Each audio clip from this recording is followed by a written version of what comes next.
sistema donde él clavaba unas estacas en el piso y no está muy claro eso en la Biblia, cómo funciona, seguramente un milagro nada más.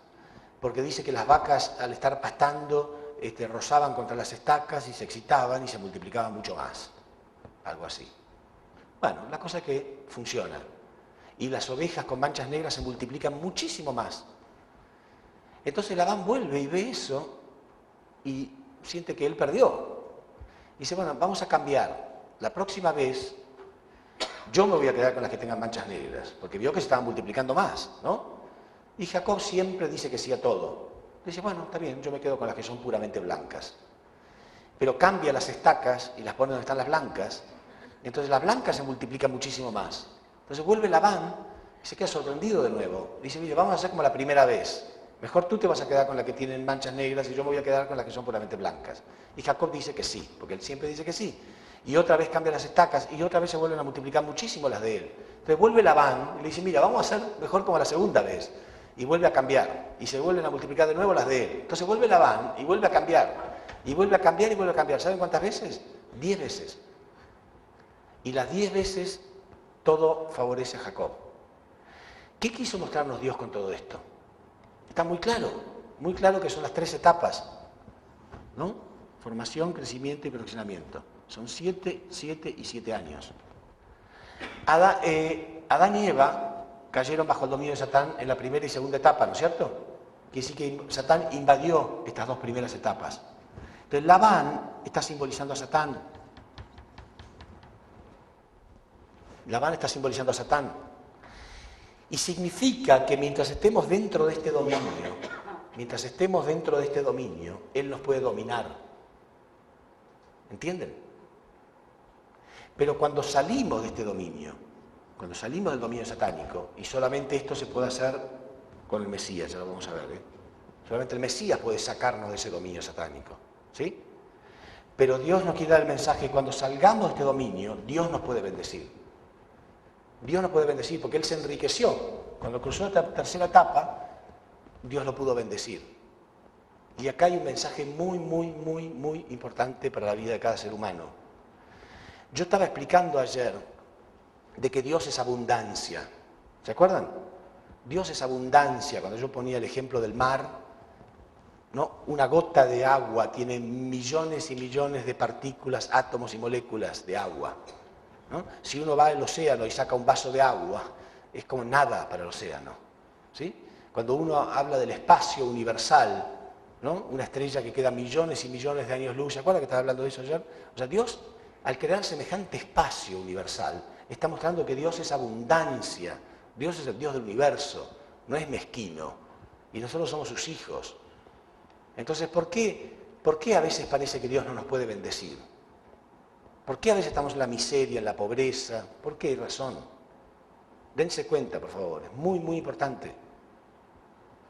Porque somos caídos. Si ustedes tuvieran un hijo que es drogadicto, ¿le regalarían $100.000? Se mata, sale ahí a comprar $100.000 de cocaína. ¿En serio? No pueden bendecir a alguien que es un irresponsable. Cuando no tenemos carácter, Dios no nos puede bendecir porque nos destruye. ¿Entienden? Por eso Dios trabajó con él para mostrar esto. Pero cuando Dios forjó su carácter, porque fue el pacto que hizo con Satán, Dios forjó su carácter, ¿no? Cosa que no puede hacer con el resto de la humanidad, porque el resto de la humanidad le pertenece a Satanás. Pero el pacto era, bueno, yo trabajo con este, tú trabajas con este. Si él lo mata, Dios perdió. Entonces le forjó el carácter durante 14 años. Y con este carácter después Dios pudo bendecirlo. Y ya van a ver que él se enriqueció, fue rico, pero no se corrompió. No usó esta riqueza para él. ¿Saben para qué usó las riquezas? Para la providencia de Dios. Ahora lo voy a contar. Usó 100% para la victoria de Dios. Y fue la victoria más grande, la primera victoria de la providencia de Dios.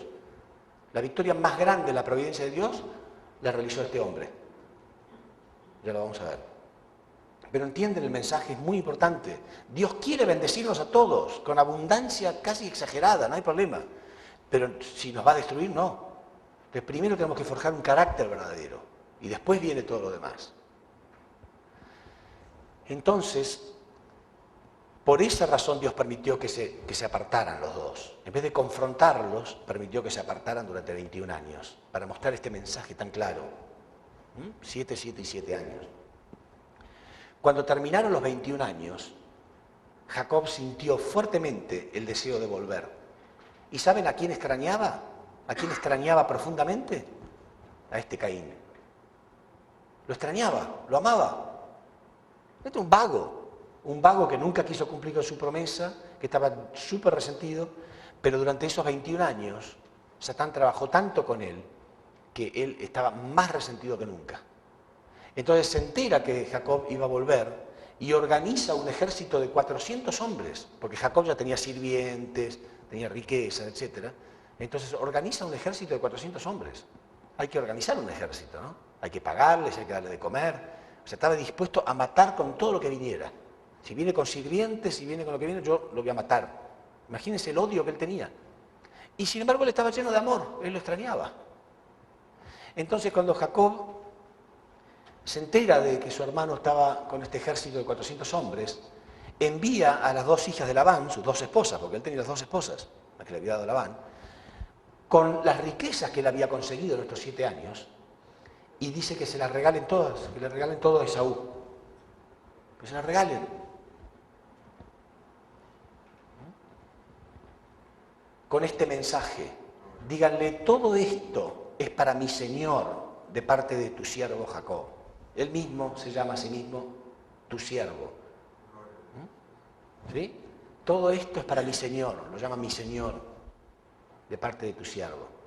Entonces, Esaú, cuando con todo ese resentimiento ve todo eso, pregunta, ¿qué es todo esto? No, todo esto es para mi Señor, de parte de Jacob. Está muy sorprendido y detrás llega Jacob. Y cuando llega Jacob, lo mira a los ojos y de corazón le dice, Jacob le dice a Esaú, ver tu rostro es como ver el rostro de Dios. Fíjense qué mensaje,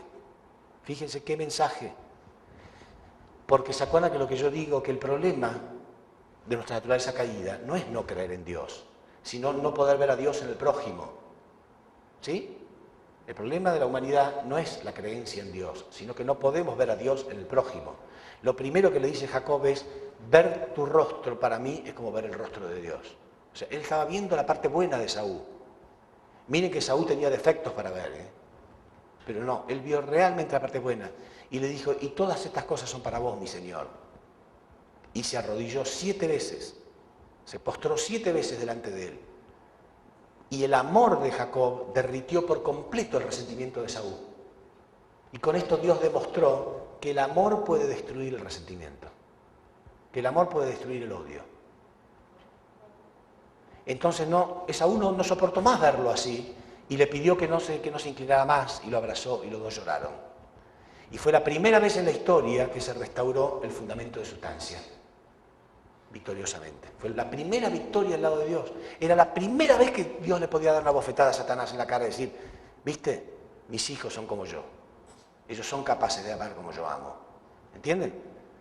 Por esa razón, otro misterio bíblico también, que se revela acá. A partir de ese momento, en toda la Biblia, cada vez que Dios habla con orgullo de ellos tres. No habla de ningún otro, solamente habla de ellos tres. Y dice, yo soy el Dios de Abraham, Isaac y Jacob. Siempre que Dios se manifiesta, tanto en el Antiguo como en el Nuevo Testamento, dice, yo soy el Dios de Abraham, Isaac y Jacob. Los tres juntos. ¿Por qué? Porque entre ellos dos establecieron el fundamento de fe y él estableció el fundamento de sustancia. Era la primera vez que establecía fundamento de fe, fundamento de sustancia, victoriosamente del lado de Dios. Y Dios sabía, ahora sí, a través de este linaje, yo voy a enviar al hombre que va a nacer fuera del linaje satánico. De acá nació Jesús. Sobre este fundamento nació Jesús. ¿Entienden? Yo soy el Dios de Abraham, Isaac y Jacob. Y uno puede notarlo en la Biblia cuando lee esto, que Dios lo dice con orgullo. Ese soy yo.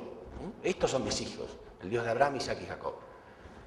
Que aún así no eran perfectos, por supuesto. Perfecto fue Jesús, nada más. Pero por lo menos ellos mostraban que ya había algo de Dios. La primera vez en la historia que había algo verdaderamente de Dios, un amor verdadero. La actitud que tuvo Abraham de estar dispuesto a sacrificar a su hijo. Eso era fe. La actitud que tuvo Isaac de sacrificar su vida con tal de no desilusionar a Abraham, eso era fe y eso era amor. El amor que tuvo Jacob con este resentido, eso era amor verdadero. Y eso va a salvar al mundo. Ello consolida el fundamento de sustancia, esa relación. Claro. Consolida. Sí, Esaú en vez de matar, si Caín mata a Abel, se pierde el fundamento de sustancia, ¿no? Pero no lo mató, al contrario, finalmente terminaron arrepintiéndose y se abrazaron y se solucionó el problema. Quiere decir que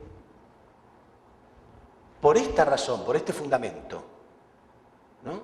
Él fue el primero en enseñar el amor al enemigo, aún antes de Jesús.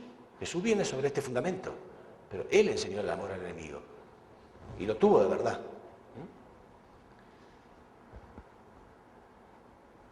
Bueno, quiere decir que ahora observemos bien esto y presten atención, porque dijimos que una vez que está establecido el fundamento de fe y fundamento de sustancia, puede llegar el Mesías, ¿sí? Si se hubiera establecido el fundamento de fe y de sustancia acá, el Mesías podría haber nacido acá. Si se hubiera establecido acá, el Mesías podría haber nacido acá. Y el fundamento de fe y de sustancia se estableció acá y sin embargo el Mesías no vino acá. ¿Por qué? ¿Quién me puede decir? ¿Sí? Porque habían quedado pendientes estos 400 años. Esa es una de las razones. Primero tenía que pagarse esos 400 años.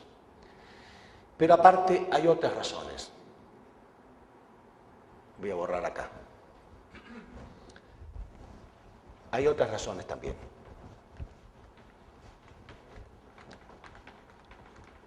Que es muy, muy importante que lo entiendan. El fundamento de fe y fundamento de sustancia tiene que establecerse en todos los niveles, a ver si lo entienden, tiene que establecerse en todos los niveles que Satán tuvo dominio. Significa a nivel individual, familiar, nacional y mundial. Pero como acá, esto era todo el mundo, no existía otra cosa. Acá también, ¿sí? Aparte Dios había destruido todo lo demás con el diluvio. Pero acá no, acá ya existían naciones, había naciones satánicas. Egipto, Babilonia, había pueblos y naciones satánicas. Entonces el fundamento de fe y fundamento de sustancia tiene que establecerse en los mismos niveles que Satán tiene dominio. ¿Por qué? Porque cuando nace el Mesías, ¿dónde va a nacer? ¿En una nación satánica? Si no existen las naciones no hay problema, pero si hay naciones, ¿dónde van a nacer? En una nación satánica y Satán lo va a destruir automáticamente. Entonces, fundamento de fe y fundamento de sustancia tiene que establecerse a nivel individual, nivel familiar, nivel nacional y nivel mundial.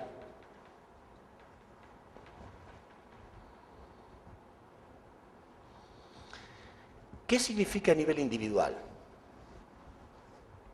Eso no lo expliqué, así que presten atención porque tengo que explicar ahora. Nivel individual significa que uno mismo también tiene que establecer el fundamento de fe, donde uno mismo es la figura central, uno mismo realiza la ofrenda y el periodo de tiempo. Y uno mismo es Caín y Abel. ¿Cómo es uno mismo Caín y Abel? Exactamente, mente y cuerpo, o lo que es lo mismo, naturaleza caída y naturaleza original. Lo que pasa es que generalmente el cuerpo trabaja con la naturaleza caída, ¿sí?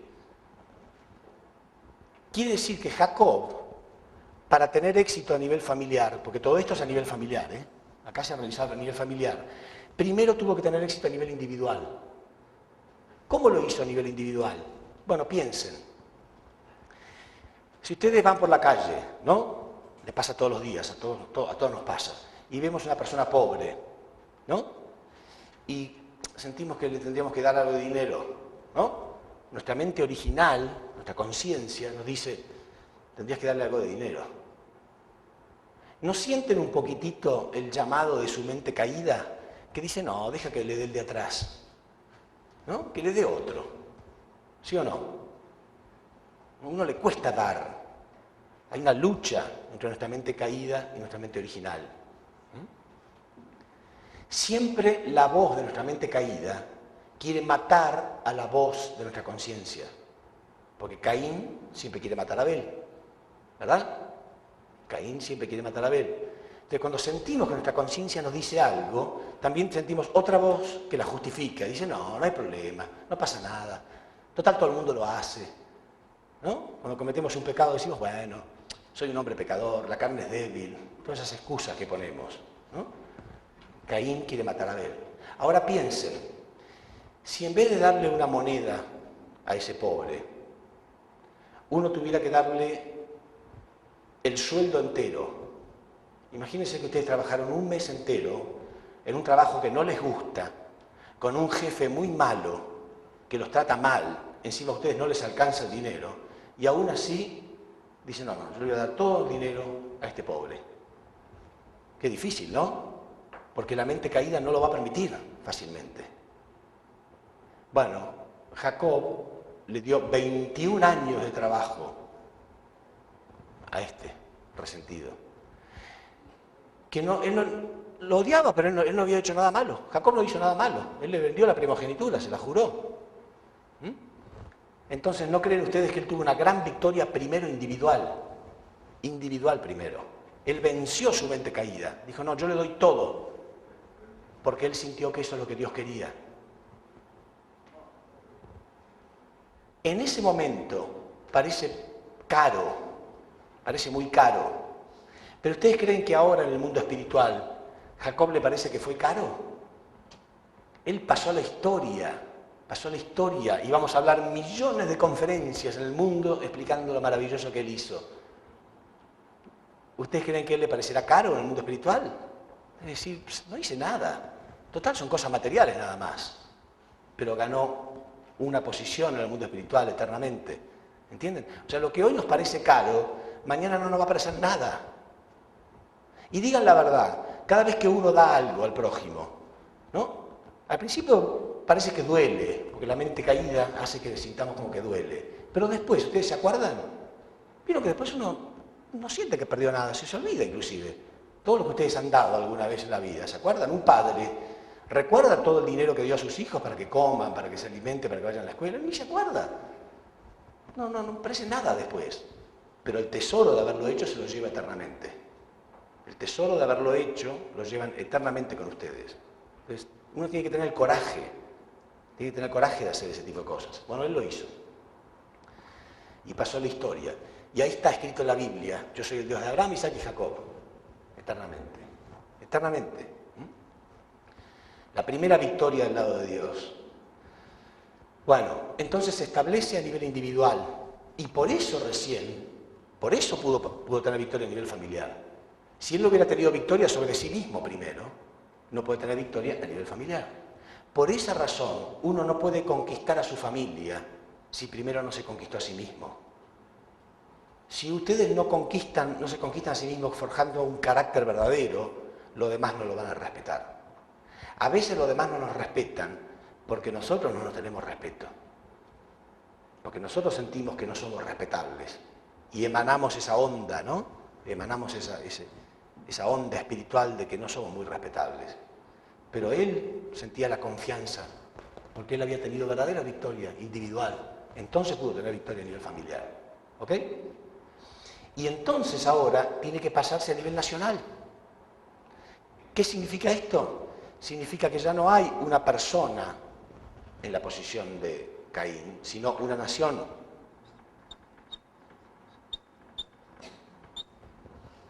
Es una nación entera. Y una persona, sí, en la posición de Adán o Abel, que es Moisés.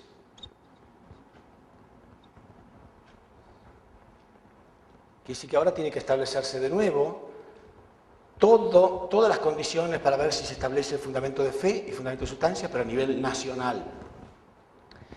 Y todo lo que ocurrió a nivel familiar marca una tendencia. Todos los fracasos que hubo acá marcan una tendencia. Y todas las victorias que hubo acá marcan una tendencia.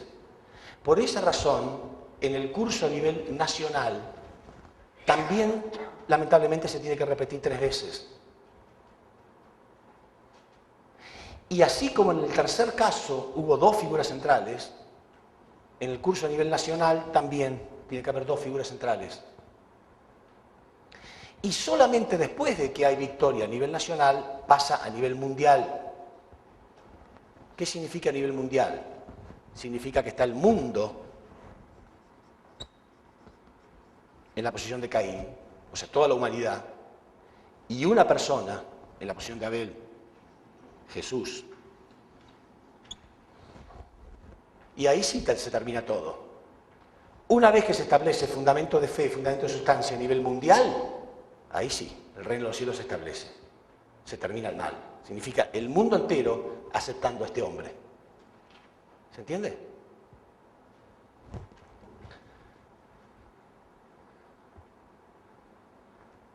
Ahora, del mismo modo que este curso a nivel familiar se extendió por 3 veces y hubo 2 figuras centrales, del mismo modo vamos a ver ahora el curso de Moisés. Y van a ver que también se tuvo que extender por 3 veces. Fue muy duro. Y también hubo 2 figuras centrales. Moisés primero y Josué después. Por eso Moisés no pudo entrar a Canaán, sino otro. Y lamentablemente eso marcó una tendencia para que el curso de Jesús también se establezca en 3 periodos. Y también tuvo que haber 2 figuras centrales, Jesús y el Señor de la segunda llegada. Todo marcó un patrón. Todo marcó un patrón. Pero ahora vamos a ver fundamento de fe, fundamento de sustancia a nivel nacional. Vamos a ver qué fue lo que pasó. Y van a ver ustedes cómo también son 3 cursos exactamente igual. Van a ver cómo se repite de nuevo el número 40. Constantemente se repite el número 40, constantemente fundamento de fe, fundamento de sustancia, fracasos, etc.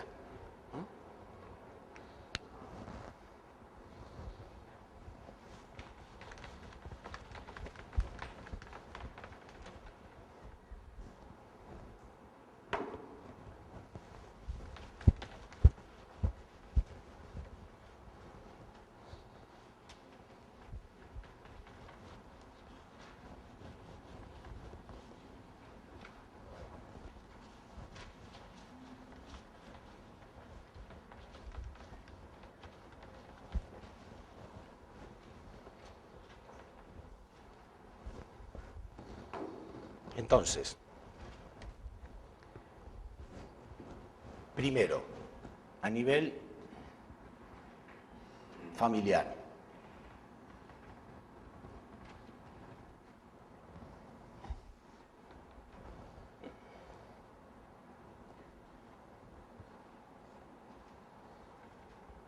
Hubo 3 etapas, ¿no es cierto? Familia de Adán, que fracasó, ¿por qué? ¿Por qué fracasó? Porque Caín mató a Abel. Segundo, familia de Noé. ¿Fracasó por qué? Por Cam, que no se unió a Noé. Y tercero, familia de Abraham, que hubo 2 figuras centrales, porque, a ver, vamos a poner acá. Finalmente, la familia de Abraham triunfa,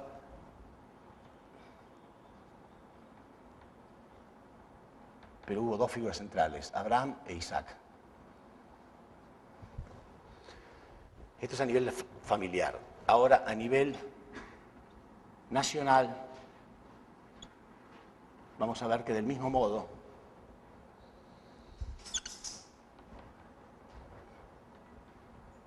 tiene que haber 3 etapas. El primer curso de Moisés, el segundo curso de Moisés y el tercer curso. Pero acá también hubo 2 figuras centrales. Moisés primero y finalmente Dios tiene que sacarlo a Moisés y poner en su lugar a Josué.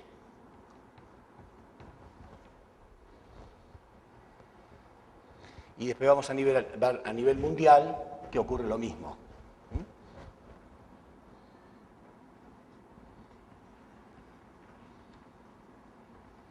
A nivel mundial está el primer curso de Jesús, que fracasa, ya lo vamos a ver, porque el pueblo de Israel no lo acepta. El segundo curso, que también fracasa, porque termina crucificándolo. Y ya en el tercer curso, Jesús no habla más de su misión, sino habla de la segunda llegada. Jesús y el Señor de la segunda llegada.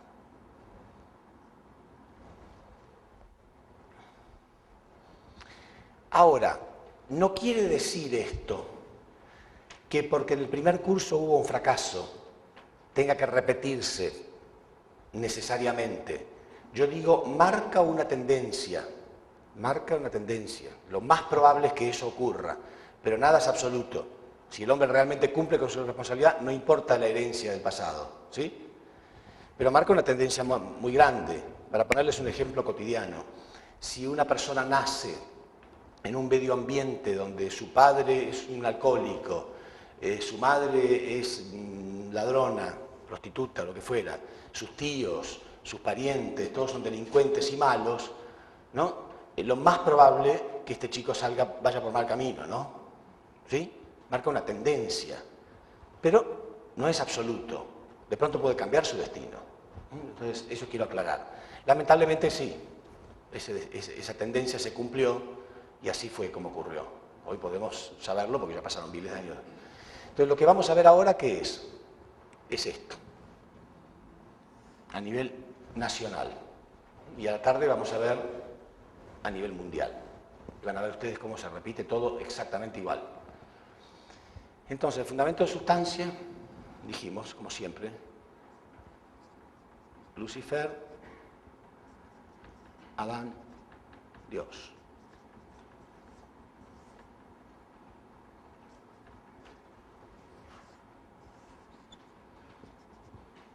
Lucifer mató a Adán. Después, Caín y Abel. Caín mató a Abel. Después, Esaú y Jacob finalmente tuvieron éxito. Esaú se unió a Jacob. Fue el primer éxito del lado de Dios. Entonces ahora pasa a nivel nacional, donde hay una nación que es Israel y Moisés.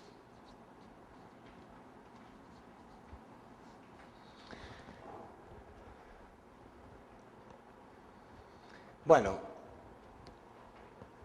entonces vamos a ver este curso acá.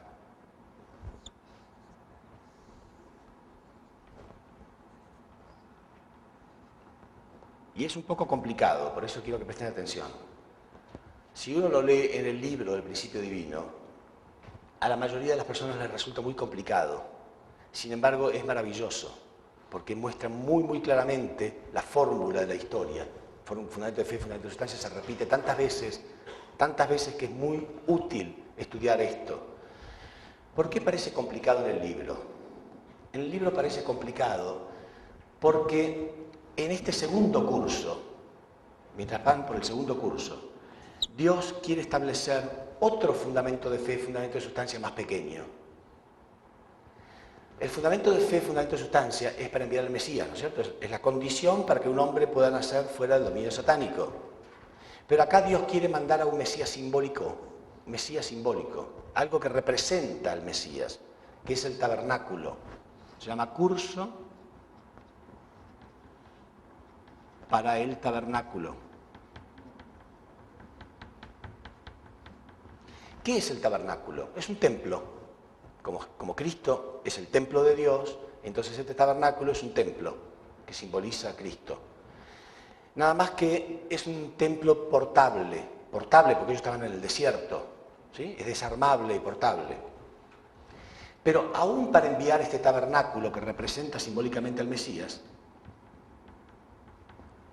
se tiene que establecer fundamento de fe y fundamento de sustancia. Y también este curso tuvo que ser dividido en 3. Primer curso, segundo curso, tercer curso. Por eso se vuelve complicado en el libro. Porque a veces uno no sabe si está hablando del primer curso grande, primer curso a nivel nacional, o el curso simbólico para el tabernáculo. O el segundo curso acá, o está hablando de esto, entonces me parece un poco complicado. Pero no es tan difícil. Ahora voy a explicar cómo distinguir una cosa de la otra.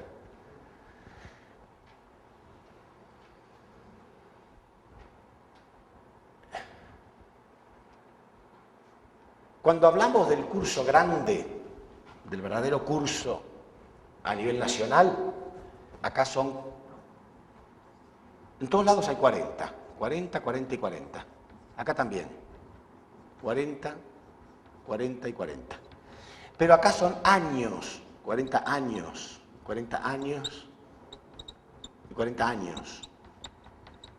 Mientras que acá son días, 40 días, 40 días y 40 días. Entonces no se van a confundir. ¿Sí? Bueno. Entonces expliquemos. Tiene que establecerse el fundamento de fe y de sustancia ahora a nivel nacional. Pero antes que eso también tiene que pagarse 400 años. Esos 400 años que quedaron pendientes. ¿Se acuerdan? 400 años. Entonces lo que ocurre es lo siguiente. Cuando Jacob establece el fundamento de sustancia victoriosamente,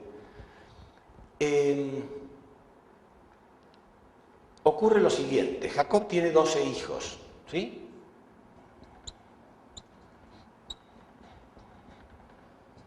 Hijos. El menor de ellos se llama José. Y el menor siempre está en la posición de Abel y los mayores en la posición de Caín. Entonces, Dios elige a este menor en la posición de Abel. Y dice la Biblia que José tenía muchas revelaciones en sueños, ¿no? Entonces, una vez soñó que iba caminando por el campo y había 11 espigas de trigo, que se inclinaba delante de él cuando él pasaba. ¿Hay algún problema? Se enciende y se apaga. Bueno, ¿entienden? 11 espigas de trigo que se inclinaban delante de él. Entonces él, con toda simpleza y con toda inocencia, le pregunta a Jacob, ¿no? Dice, mira, yo he soñado esto, ¿qué significa?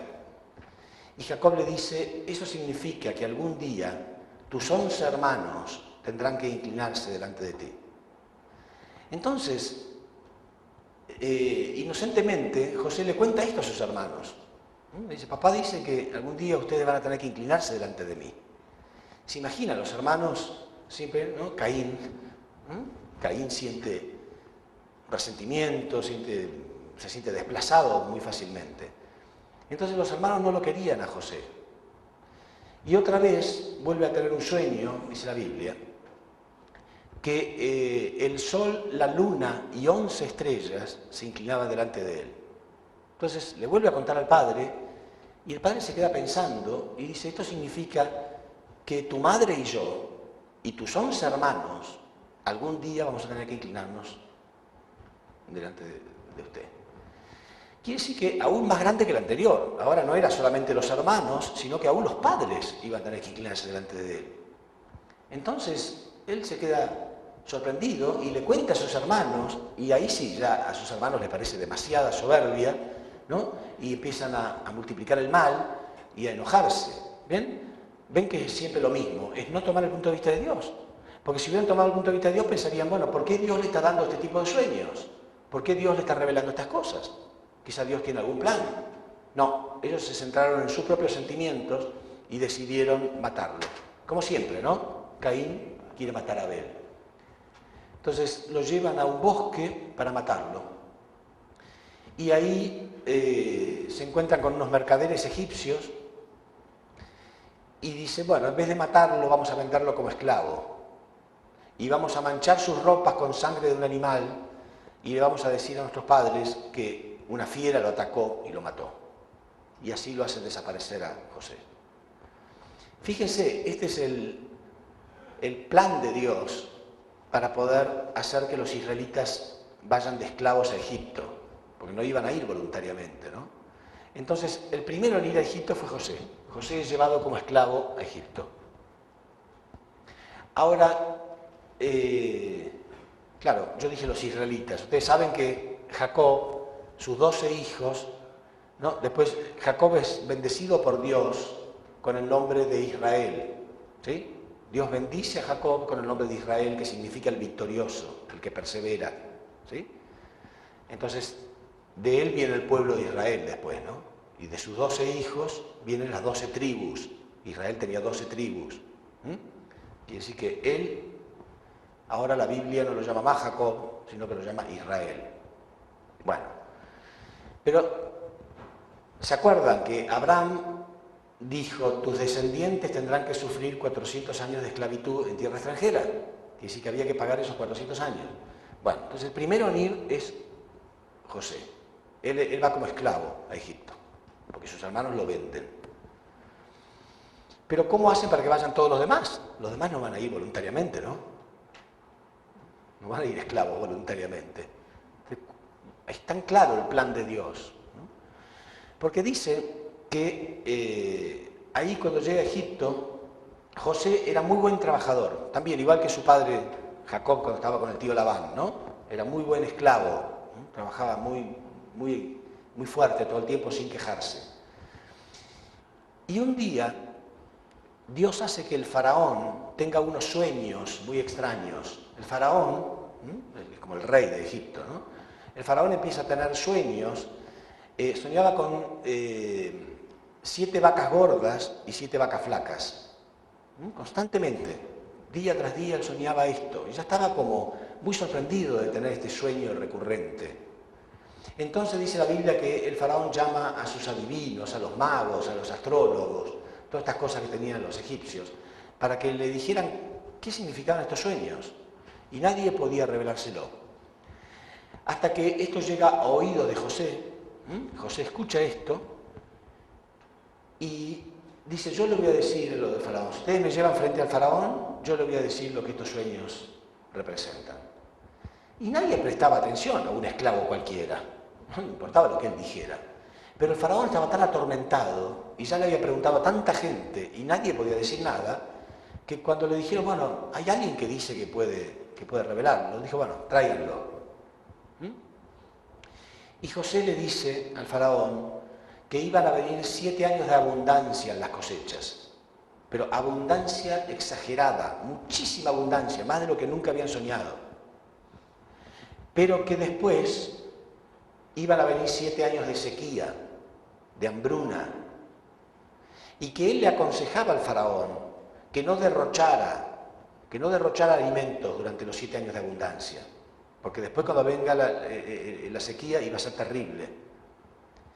Y el faraón decide prestarle atención. Él era un chico, un esclavo cualquiera, pero Dios hace que el faraón sienta, eso es verdad. Yo me imagino a Dios en el oído diciéndole al faraón, es verdad, prestarle atención, porque el faraón siente, yo le voy a hacer caso a este chico. Es casi improbable, ¿no?, que un faraón le haga caso a un esclavo. Pero la Biblia dice, le hizo caso. Y ocurrió exactamente como José decía. Vinieron 7 años de abundancias impresionantes, pero el faraón no derrochó nada, no derrochó. Y cuando vinieron los 7 años de sequía, en todos lados había un hambre terrible, pero en Egipto no. Inclusive Egipto podía vender alimentos a otros. Y ahí fueron los 11 hijos de Jacob a comprar alimentos. Fueron a comprar alimentos nada más, todo el mundo iba a comprar alimentos. Y cuando llegan a Egipto, José los reconoce. Imagínense que ya habían pasado muchos años, porque estaban los 7 años de sequía, los 7 años de abundancia, y ahora estaban pasando los 7 años de sequía, quiere decir que ya habían pasado muchos años, ¿no? Varios años. Entonces, José los reconoce a los hermanos. Fíjense ustedes cómo se repite la historia. Jacob, a pesar de estar esclavo por culpa de su hermano, porque Jacob estuvo esclavo por culpa de su hermano, ¿no? Porque tuvo que escaparse de su hermano, aún así lo extrañaba a su hermano. Y como él era rico, Jacob se hizo rico, Si el hermano organizó un ejército de 400 hombres, él podía haber organizado un ejército de 4000 hombres si quería, y destruir al hermano en un segundo. O si no, no volver, irse y quedarse con todo su dinero y listo. ¿Se entiende? Pero sin embargo él lo usó esto, no lo usó en contra, porque lo amaba a su hermano. Él también, ¿no? Porque dice la Biblia que cuando los hermanos llegan a Israel, el faraón estaba tan conmovido con José y tan agradecido que lo nombra primer ministro. Lo nombra primer ministro. Es como el faraón le dice, solamente yo voy a estar por encima tuyo.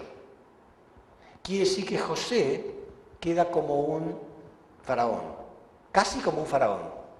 Él que empezó como esclavo, terminó como faraón. Cuando sus hermanos llegaron, él era casi como un faraón. Tenía un poder inmenso en Egipto. Podía haber mandado a matar a sus hermanos en un segundo. Da la orden de que le corten la cabeza y se terminó. Qué linda venganza, ¿no? Más de uno se le ocurriría, digan la verdad. Así que mis hermanos me mandaron como esclavos, yo los voy a mandar a torturar. Y que me vean la cara y que sepan que eso les pasa por haber... No, él no hizo nada de eso. Al contrario, se tuvo que esconder y llorar de la emoción cuando los vio. Dice la Biblia. ¿Ven la diferencia entre unas personas y otras? Entonces, porque vean ustedes que de este linaje nace Jesús, ¿no? Entonces, pero él no se revela a los hermanos, no les dice quién es. ¿Por qué? Porque él quería ver a sus padres también. Y sus hermanos no le iban a contar a sus padres qué fue lo que hicieron. Entonces él traza un plan. Los acusa de ladrones, les pone algunas pertenencias de valor entre sus cosas, y cuando ellos están por retirar de Egipto, los manda a interceder y les revisa sus cosas, y ahí aparecen algunas cosas de plata, algunas cosas de valor. Y dice, ¿por qué ustedes vinieron acá a robar? Ellos no se dan cuenta que era él, no lo reconocían. Aparte, nunca hubieran pensado que ese hermano era el faraón, ¿no? Entonces, dice, no, nosotros no sabemos cómo aparecieron esas cosas entre nuestras pertenencias. Nosotros solamente somos gente honesta, solamente venimos a comprar alimentos nada más. Nuestro padre nos envió. Bueno, si es verdad que su padre los envió, déjenme al menor de ustedes como rehén, Benjamín, me dejan al menor de ustedes como rehén y vayan a buscar a su padre para que dé testimonio de ustedes. Era el plan que él tenía para volver a ver a su padre, ¿no? Entonces ellos vuelven todos preocupados, ¿y cómo le vamos a decir a nuestro padre lo que ocurrió? Y cuando le dicen a Jacob, Jacob se rasga las vestiduras y comienza a llorar y decir, me mataron a mi hijo menor, una fiera lo mató y ahora va a morir mi otro hijo. Y los hijos dicen, no va a morir. Si vas a dar testimonio, lo van a liberar, no hay problema. Bueno, entonces Jacob va. Ahí sí, cuando todos entran a Egipto de nuevo y José los ve, se emociona. Se emociona tanto que les revela quién es él. Dice, yo soy José, vuestro hermano. ¿Y qué hacen los hermanos? Se inclinan delante de él. ¿Sí? O sea, se cumple la revelación. Entonces él los perdona. Y como había alimento en Egipto, y además su hermano estaba casi como faraón, se quedan a vivir en Egipto. Pero después el faraón, que lo nombró primer ministro de él, muere, y los faraones subsiguientes los empiezan a esclavizar a los israelitas. Y finalmente terminan como esclavos. ¿Ven el plan que utilizó Dios? ¿Por cuántos años? 400 años. Y así se paga aquello que había quedado pendiente. ¿Sí? Bueno, cuando terminan estos 400 años, entonces, Dios tiene que liberarlos de nuevo. ¿Sí? Entonces tiene que establecer fundamento de fe, fundamento de sustancia a nivel nacional. Entonces, dice la Biblia que el faraón de ese momento, vio que durante esos 400 años los israelitas se habían multiplicado muchísimo, ¿no? Entonces, él quería tener esclavos, pero no tantos, ¿sí? No tantos esclavos, porque si algún día eran invadidos por un enemigo, obviamente el esclavo se iba a poner del lado del enemigo y era como tener el enemigo en casa mismo, ¿sí? Entonces,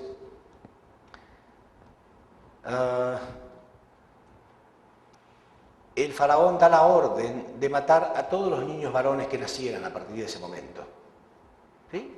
Y ahí nace Moisés. Entonces, la madre de Moisés, para que no lo mataran, lo pone en una canasta, una historia conocida por todos, ¿no es cierto? Lo pone en una canasta hoy, por lo menos en Argentina, a los canastitos donde se ponen a los bebés se los llama Moisés, ¿acá también? Bueno, de ahí sale el nombre, ¿no? Entonces pone al bebé en una canasta y lo pone en el río para que se lo lleve la corriente, ¿no? Con todo el dolor de su alma, pero por lo menos era alguna oportunidad más segura, porque si no, era la muerte segura. Y ahí estaba la hija del faraón, bañándose a orillas del río, y ve este canasto pasar y lo manda a rescatar. Y cuando ve el bebé, se enamora de él, porque era muy bonito, y se encariña con él, le da pena el bebé.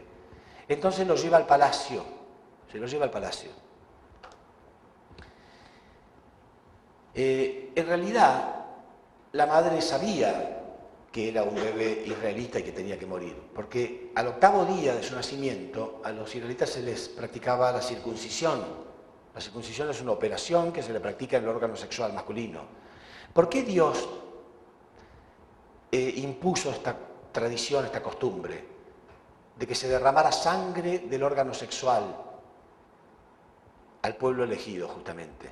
Por la caída. La caída había sido un pecado sexual y a través de eso contaminamos nuestro linaje, porque es un linaje satánico.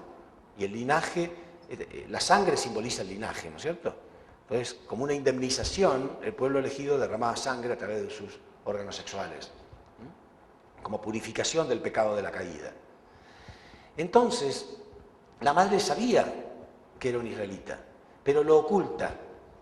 Entonces, la madre piensa, bueno, ¿de qué modo puedo hacer que no se enteren? Porque si se enteran que soy un israelita, no solamente lo van a matar, sino que me van a castigar por haber violado el mandato de mi padre. ¿Sí? El único modo es que lo cuide una israelita, que una israelita lo cuide. Entonces pidió entre las esclavas una voluntaria para cuidar al bebé. ¿Y quién se ofreció como voluntaria? Su propia madre. Entonces este bebé es criado en un palacio con la tradición de ser israelita, con las costumbres, con el corazón de un israelita, porque la madre lo crió así, pero con la posición de un príncipe, ¿sí? En el palacio. Y así aparece, fíjense ustedes, la figura central entonces es Moisés. Y acá se unifican, en este curso se unifica ahora estas dos cosas. El periodo de tiempo y la ofrenda son la misma cosa ahora, es a través del número 40. El número 40 representa la ofrenda y el periodo de tiempo al mismo tiempo. Entonces Moisés pasa 40 años, de nuevo el número 40 ustedes saben que representa separación del mal, ¿no? Entonces pasa 40 años en el palacio.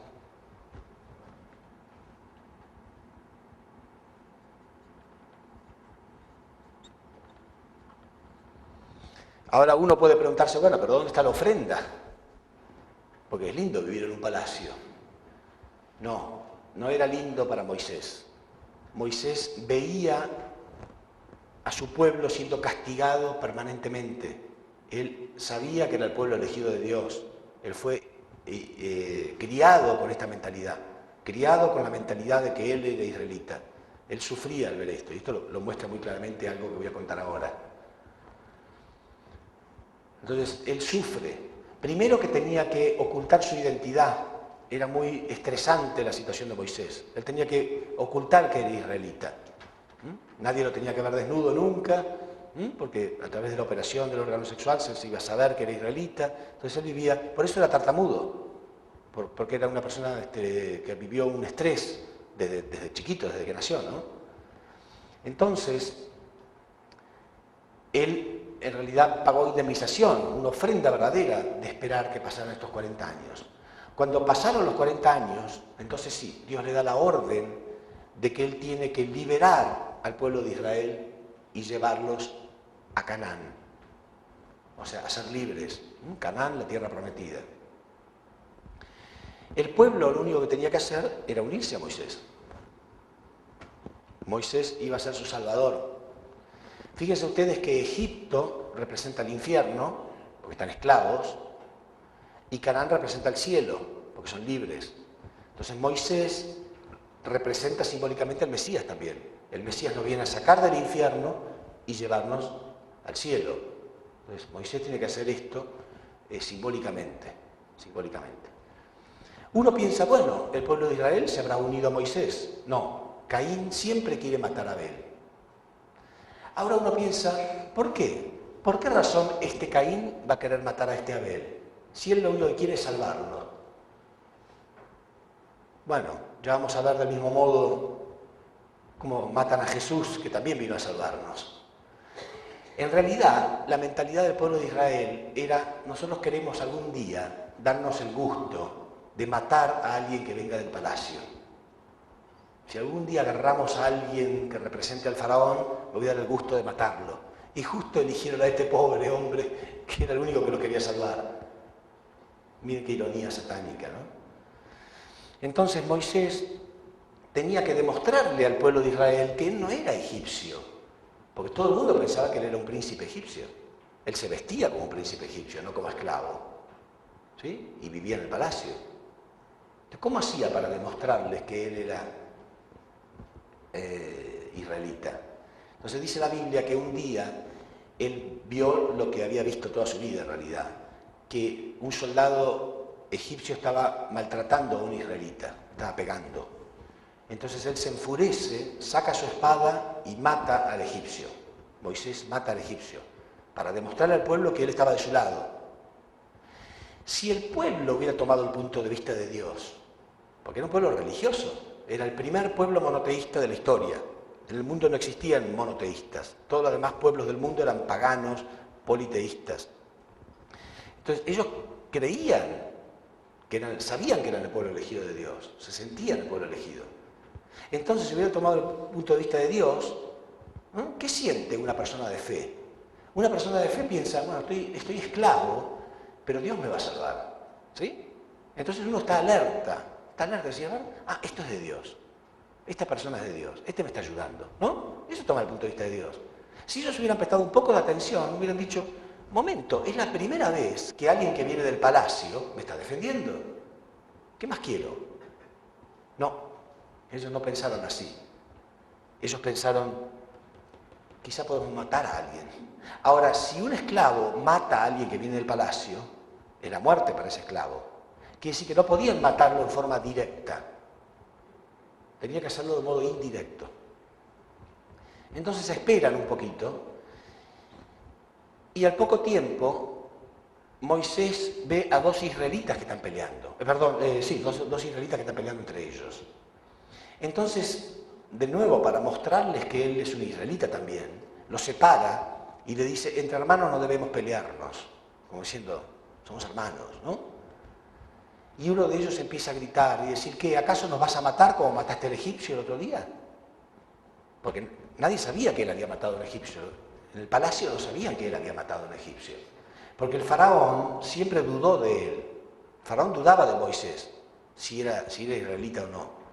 Y ahí estaba la prueba de que él estaba en contra y estaba a favor de los esclavos, ¿sí? Entonces los israelitas dicen, ¿qué? ¿Acaso nos vas a matar como mataste al egipcio el otro día? Y esto llega hasta oídos del faraón.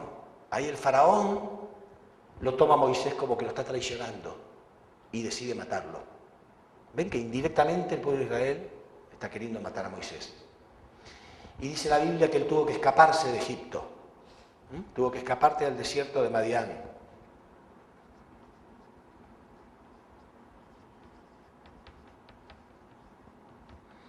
Y pasa 40 años ahí. ¿Por qué? Bueno, porque fracasó el fundamento de sustancia. Al fracasar el fundamento de sustancia, fracasa el fundamento de fe. ¿Sí? Quiere decir que estos 40 años en el palacio se perdieron. Y él tuvo que pasar 40 años, el segundo curso. ¿Sí?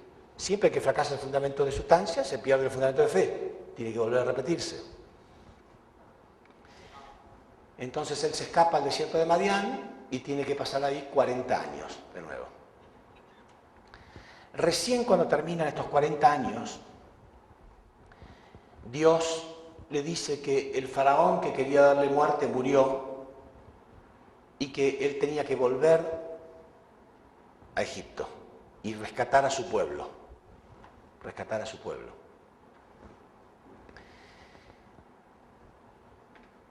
Ahora, imagínense, si estando ahí adentro y siendo casi un faraón, no pudo hacer que su pueblo se uniera a él, ahora que venía de afuera, mucho más difícil. Pero Dios le dice que Él le iba a dar la posibilidad de realizar milagros.